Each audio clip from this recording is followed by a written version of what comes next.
अस्सलाम वालेकुम स्टूडेंट्स। मैं हूं बादशाह भाई और आप देख रहे हैं बादशाह एजुकेटर्स। स्टूडेंट्स, आज हम बात करेंगे डाटा स्ट्रक्चर कोर्स के बारे में। डाटा स्ट्रक्चर, जैसा कि पहले आपने इस बुक का या इस कोर्स का नाम नहीं सुना होगा और ना ही आपको इसके बारे में कुछ आइडिया होगा कि ये किस किस्म का कोर्स है। तो बेसिकली ये CS, IT और सॉफ्टवेयर इंजीनियरिंग, इन 3 डिपार्टमेंट्स को नॉर्मली पढ़ाया जाता है। तो इस कोर्स में जो आपने पहले पढ़ चुके हैं अपने फर्स्ट सेमेस्टर में, प्रोग्रामिंग फंडामेंटल्स या ऑब्जेक्ट ओरिएंटेड प्रोग्रामिंग, ये इससे थोड़ा डिफरेंट कोर्स है। ये एक न्यू कोर्स है और इससे आपकी वाकफियत पहले तकरीबन नहीं होगी।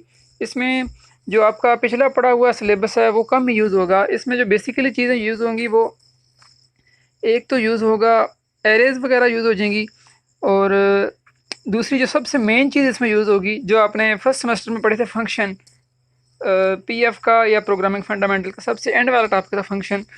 तो आपने उसको ध्यान में रखना है। इसमें फंक्शन सबसे ज़्यादा इंपॉर्टेंट चीज़ है, वो काम आएगा बस, क्योंकि पूरी जो डाटा स्ट्रक्चर है ये बेस करती है फंक्शंस पे। तो अगर आपके फंक्शन अच्छे हैं तो इंशाल्लाह आपकी डाटा स्ट्रक्चर भी अच्छी होगी। तो थोड़ी सी कोर्स आउटलाइन की बात करते हैं। तो ये मेरे पास कोर्स आउटलाइन खुली हुई है। ये डिफरेंट यूनिवर्सिटीज़ की कोर्स आउटलाइन थोड़ी डिफरेंट भी हो सकती है। तो मैं जिस यूनिवर्सिटी की कोर्स आउटलाइन शेयर कर रहा हूँ वो आप देख लें, या डिफरेंट डिपार्टमेंट्स की कोर्स आउटलाइन भी थोड़ी सी डिफरेंट हो सकती है, 10 to 15% ओनली, ज़्यादा नहीं। तो बाकी तकरीबन ये सेम है आउटलाइन। तो सबसे पहले वीक 1 के देखें तो हमने ओवरव्यू करना है और दूसरा एल्गोरिदम एनालिसिस करना है इसका। तो ये आपको, मतलब ये प्रैक्टिकल वर्क नहीं है, ये वैसी थ्योरी है, थोड़ी सी आपको समझाया जाएगा क्लास में। तो जो मेरा बेसिक मकसद है वो आपको प्रैक्टिकल करवाना है। जो चीज़ें प्रैक्टिकल होंगी, प्रोग्रामिंग होगी, कोडिंग होगी, वो चीज़ें मैं आपको समझाऊंगा, प्रैक्टिकल करवा के दिखाऊंगा उसको, उसको रन करके, उसको एग्जीक्यूट करवा के प्रोग्राम को, वो चीज़ मैं आपको दिखाऊंगा। लेकिन जो थ्योरी होगी वो मैं आपको नहीं करवाऊंगा, क्योंकि वो तो आपने जस्ट उसको रीड करना होता है या समझना होता है। तो इसके बाद एल्गोरिदम एनालिसिस है, ये भी थ्योरी है बिल्कुल। और इसके बाद एरेज आ जाता है, लिस्ट वीक 2 में। एरेज जो कि आप पहले पढ़ चुके हैं, और एरेज के साथ ही लिस्ट आपने किस तरह बनानी है वो आ जाता है। और उसके बाद लिंक्ड लिस्ट। ये जो लिंक्ड लिस्ट है ना, ये समझ लें कि इस कोर्स का बहुत ही इंपॉर्टेंट टॉपिक है, लिंक लिस्ट। और ये आपने इस चीज़ का नाम ही पहले नहीं सुना होगा और ये आपके लिए बिल्कुल न्यू है। इसमें हमारे पास नोड को कुछ हम क्रिएट करते हैं और नोड के 2 हिस्से होते हैं। तो आगे लिंक लिस्ट की थोड़ी टाइप की बात कर लें पहले। तो इसकी 4 टाइप्स हैं। एक लिंक्ड लिस्ट, डबली लिंक्ड लिस्ट, और इसी तरह सर्कुलर लिंक्ड लिस्ट, और इसी तरह सर्कुलर लिंक लिस्ट में भी आगे मजीद 2 आ जाती हैं, सिंगली सर्कुलर लिंक लिस्ट और दूसरी डबली सर्कुलर लिंक लिस्ट। तो अगर हम इस तीसरी वाली को निकाल दें, सर्कुलर को, तो इसकी जगह हम इसकी जो मजीद नेक्स्ट 2 होंगी टाइप्स, उनकी बात कर लें तो वो कुछ यूँ हो जाएगा, एक सिंगली और एक डबली, 2 वो और 2 ये ऊपर जो सिंगली और डबली होंगी। तो लिंक लिस्ट की 4 टाइप्स हैं। तो सबसे पहली जो लिंक टाइप है, सिंगली लिंक लिस्ट है, ये आपको सबसे ज़्यादा ये समझनी है। जब आपको इसकी समझ आ जाएगी तो आगे आपके लिए चीज़ें बहुत आसान है। तो फिर से दोबारा से सुन लें स्टूडेंट्स कि आपका इस कोर्स का सबसे जो इम्पोर्टेंट टॉपिक है वो है लिंक्ड लिस्ट। ये आपको बहुत अच्छे से आनी चाहिए और ये आपको पहले बिल्कुल भी नहीं आती, ये आपके लिए बिल्कुल न्यू है। तो बेसिक मैंने इस टॉपिक को समझाने के लिए जो है ना, ये प्लेलिस्ट वगैरह प्लेलिस्ट बनाई है, पूरी वीडियो लेक्चर्स। और इस पर जो एक असाइनमेंट है, जिसको हम असाइनमेंट 1 भी कह सकते हैं अपनी, अगर आप ये लिंक लिस्ट की असाइनमेंट बना लें तो मैं आपको 100% गारंटी के साथ कह सकता हूँ कि आप इस कोर्स में फेल नहीं हो सकते, अगर वो आप असाइनमेंट अपने हाथों से बनाएं तो। क्योंकि मैंने जब पढ़ा था तो मैंने भी ये असाइनमेंट अपने हाथों से बनाई थी तकरीबन। और मेरी जो असाइनमेंट थी ये तकरीबन थी 1200 लाइन्स की, 1200 लाइनों की मेरी असाइनमेंट थी, और मैंने अपने हाथों से बनाई थी सारी की सारी। तकरीबन कुछ थोड़ा सा होगा मैंने कॉपी पेस्ट किया हो, लेकिन मैक्सिमम खुद बनाया था या समझ के किया था। तो अल्हम्दुलिल्लाह मेरे जो है ना इस कोर्स में मैं अभी आपको स्क्रीनशॉट शेयर नहीं कर सकता क्योंकि काफ़ी देर लग जाएगी।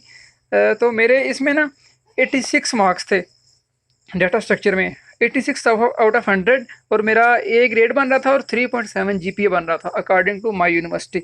तो ये लिंक लिस्ट जो कि मुझे बहुत अच्छी तरीके से आती थी, इसलिए आपने लिंक लिस्ट पर बहुत ज़्यादा फोकस करना है। तो ये आपको तकरीबन 3 से 4 वीक ये सिर्फ लिंक लिस्ट पे आपको फोकस करवाया जाएगा और ये पढ़ाई जाएगी। ठीक है स्टूडेंट। तो इसके बाद ये लिंक लिस्ट की टाइप्स हो गई। इसके बाद स्टैक आ गया। स्टैक भी एक छोटा सा टॉपिक है, और उसके बाद स्टैक एप्लीकेशन है, और स्टैक करेंगे तो साथ स्टैक एप्लीकेशन भी हो जाएगा। ये भी कोडिंग है टोटल। इसके बाद क्यू है, ये भी एक बहुत बड़े का टॉपिक है। और इसके बाद सर्कुलर क्यू है। इसके बाद है हमारे पास प्रायोरिटी क्यू, और इसके बाद है overview of composite data structure. इसके बाद ये हमारे पास जो ऊपर हमने टॉपिक्स पढ़े हैं उनको हम मल्टी में चेंज करें, तो जिस तरह मल्टी स्टैक, मल्टी क्यू, तो ये वो आ जाता है। इसके बाद रिकर्जन आ जाता है, ये भी बहुत ईजी है, और ये भी तकरीबन कोडिंग नहीं है, थ्योरी है। इसके बाद दूसरा मेन टॉपिक ट्री आ जाता है इसमें। स्टूडेंट, पहला मैंने बताया है लिंक्ड लिस्ट, और दूसरा ट्री। ये दो इस पूरे कोर्स के मेन टॉपिक हैं, और बहुत ही ज़्यादा इंपॉर्टेंट टॉपिक हैं। इन दो टॉपिक्स पर पूरा कोर्स जो है बेस करता है। तो ट्री भी बहुत ही मज़े का, ट्री जिस तरह दरख्त नहीं होता इस तरह की कोडिंग होगी इसकी। ये भी बहुत मज़े का टॉपिक है। इसके बाद ट्री की एक सबसे इंपॉर्टेंट टाइप है बाइनरी सर्च ट्री, इसको हम बीएसटी कहते हैं। ये हम पढ़ेंगे, तो ये भी बहुत मज़े की है। इसमें भी कोडिंग करने का बहुत मज़ा आता है। इसके बाद बाइनरी ट्री आ जाती है, और सिंपल बाइनरी ट्रीज हम पढ़ेंगे। और इसी तरह हम बैलेंस्ड बाइनरी ट्री पढ़ेंगे। ये हमारे पास हमें क्वेश्चन पेपर में, फॉर एग्जांपल पेपर की बात करें या असाइनमेंट क्विज़ की, तो हमें क्वेश्चन पेपर में अनबैलेंस्ड बाइनरी ट्री दी जाएगी, और हमने उसको बैलेंस्ड बाइनरी ट्री बनाना है। ठीक है, तो ये भी यकीन करें बहुत ही मज़े के टॉपिक्स हैं। ये भी आपने पहले नहीं पढ़े होंगे। इसके बाद हीप्स आ जाता है। इसके बाद ग्राफ, और ये हीप भी तकरीबन कोडिंग इसमें नहीं होती, और ग्राफ में भी कोडिंग बहुत, ग्राफ पे तो होता ही ग्राफ है, उसमें कोडिंग का नाम निशान ही नहीं होता। इसके बाद ग्राफ्स इम्प्लीमेंटेशन, और इसके बाद ग्राफ ट्रेवर्सल। इसके बाद शॉर्टेस्ट पाथ एल्गोरिथम। यकीन करें इंतहाई मज़े का ये टॉपिक है शॉर्टेस्ट पाथ, और इसको हम डाइजेस्टर थ्योरम के डाइजेस्टर एल्गोरिथम के थ्रू करते हैं। और ये हमने डिस्क्रीट स्ट्रक्चर, जो कि डिस्क्रीट मैथमेटिक्स भी बोलते हैं, हमने उस बुक में भी ये टॉपिक पढ़ा होगा, और इसके अलावा भी आई थिंक ये किसी बुक में टॉपिक पढ़ा है। तो ये एक बहुत ही मज़े का टॉपिक है शॉर्टेस्ट पाथ वाला। ठीक है, इसमें भी कोडिंग नहीं होती। तो बेसिकली जो हम कोर्स पढ़ रहे हैं डाटा स्ट्रक्चर है, तो ये हमारा ये थर्ड सेमेस्टर में पढ़ा जाता है। तो इसके साथ एक और कोर्स है एनालिसिस ऑफ एल्गो। ठीक है, वो हमें फोर्थ सेमेस्टर में पढ़ाया जाएगा। आपको, सॉरी, हमें नहीं, आपको। तो वो जो फोर्थ सेमेस्टर आप पढ़ेंगे ना, एनालिसिस ऑफ एल्गो, वो पूरे का पूरा कोर्स आपके इस डाटा स्ट्रक्चर पे बेस करेगा। आपको अगर तो डाटा स्ट्रक्चर आती होगी, ये सारे टॉपिक्स जितने भी बताए हैं आते होंगे, यही सारे टॉपिक्स जो हैं, यही उधर तकरीबन 80 to 90% जो है ना, यही सारे टॉपिक्स होंगे।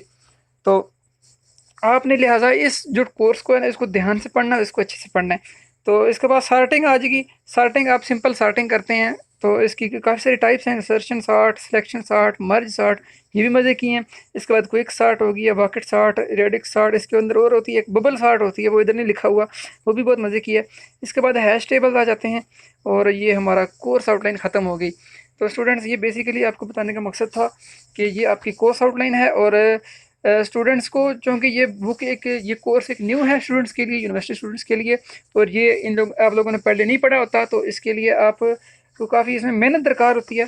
तो ख़ास इसके लिए ना मैंने ये प्लेलिस्ट बनाई है, और आपको ये पूरा कोर्स आउटलाइन दे दिया। तो ये स्टूडेंट्स कोर्स की आउटलाइन थी। इसके अलावा इसकी जो है ना पूरी प्लेलिस्ट, इस कोर्स के तकरीबन मैक्सिमम टॉपिक्स मैंने कवर कर दिए हैं। Link list, double link list, ये कवर कर दिए हैं, और बहुत अच्छे तरीके से। और बाकी भी इंशाल्लाह कर रहा हूँ, मैं इस पर वर्किंग कर रहा हूँ। और आपको जो जो भी टॉपिक चाहिए हो, आप मुझे कमेंट सेक्शन में बता सकते हैं। मैं इंशाल्लाह आपको आपका रिक्वायर्ड टॉपिक जब दे दूँगा। ठीक है स्टूडेंट्स, तो उसके अलावा जो सबसे इम्पोर्टेंट बात करनी थी, आपको मैंने पहले भी बताया कि लिंक लिस्ट जो कि इसकी बहुत ही इंपॉर्टेंट चीज़ है, और इसमें हम असाइनमेंट भी बनाएंगे। असाइनमेंट 1 के नाम से हम उसको बोलेंगे, और वो तकरीबन 1200 लाइंस की होगी। जो स्टूडेंट्स वो असाइनमेंट खुद अपने हाथों से बना लेगा, मैं फिर से कह रहा हूँ, यकीन करें आगे पूरा जो है ना आपका डिग्री में ये असाइनमेंट बहुत काम आएगी। और आपकी ये बेसिकली डाटा स्ट्रक्चर ना सर्चिंग के मामले में काम आता है, सर्चिंग में।